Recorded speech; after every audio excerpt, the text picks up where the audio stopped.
Hi friends, இன்றைக்கி சிகப்பு தண்டு கீரை பொரியல் எப்படி செய்கிறதுன்னு பார்க்கலாம். அதுக்கு தேவையான பொருட்கள்: 2 கட்டு சிகப்பு கீரை வாங்கி அதை கட் பண்ணி கழுவி வச்சுருக்கேன். ஒரு பெரிய வெங்காயம் கட் பண்ணி வச்சுருக்கேன். 4 வரமிளகாய் கிள்ளி வச்சுருக்கேன். 1/2 கப் தேங்காய் துருவல் எடுத்திருக்கேன். தாளிக்கு கடுகு எடுத்திருக்கேன். உளுத்தம்பருப்பு 1 டீஸ்பூன், கடலைப்பருப்பு 1 டீஸ்பூன், உப்பு வந்து தேவையான அளவு, 2 டீஸ்பூன் ஆயில் எடுத்திருக்கேன். இப்போ வானல்ல 2 டீஸ்பூன் எண்ணெய் விட்டுக்கோங்க. எண்ணெய் காய்ஞ்சது கடுகு போட்டுக்கோங்க. கடலைப்பருப்பு, உளுத்தம்பருப்பு நல்லா பொன்னிறமாகட்டும்.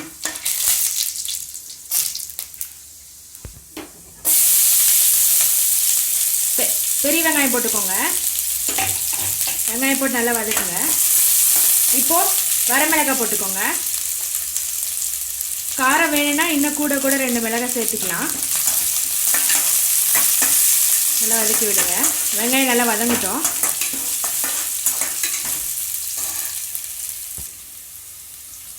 வெங்காயம் நல்லா வதங்கிடுச்சு. இப்போ கட் பண்ணி வச்சுருக்க கீரையை போட்டுக்கலாம்.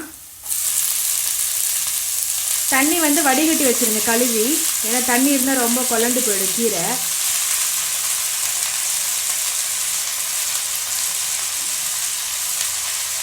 போட்டு நல்லா கிளறி விடுங்க.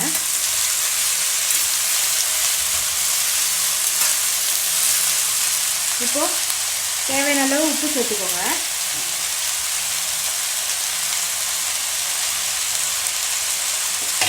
உப்பு சேர்த்து நல்லா கலக்கி விடுங்க.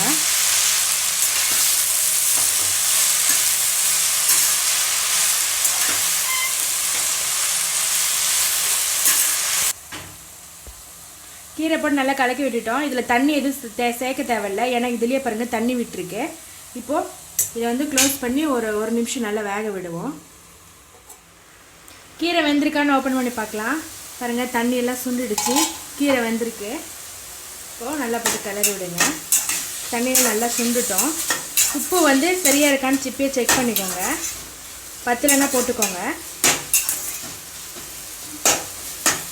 நல்லா கிளறி விடுங்க. இந்த தண்ணியெல்லாம் நல்லா ஃபில்டர் ஆகட்டும். இது வந்து பருப்புலேயும் போட்டு கடைஞ்சி சாப்பிட்லாம், பொரியலாகவும் செஞ்சு சாப்பிட்லாம்.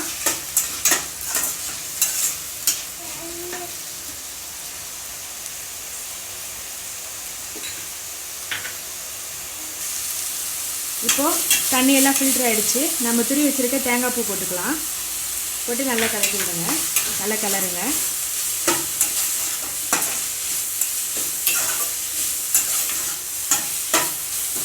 இது நல்லா ஒரு நிமிஷம் நல்லா மிக்ஸ் பண்ணி விடுங்க.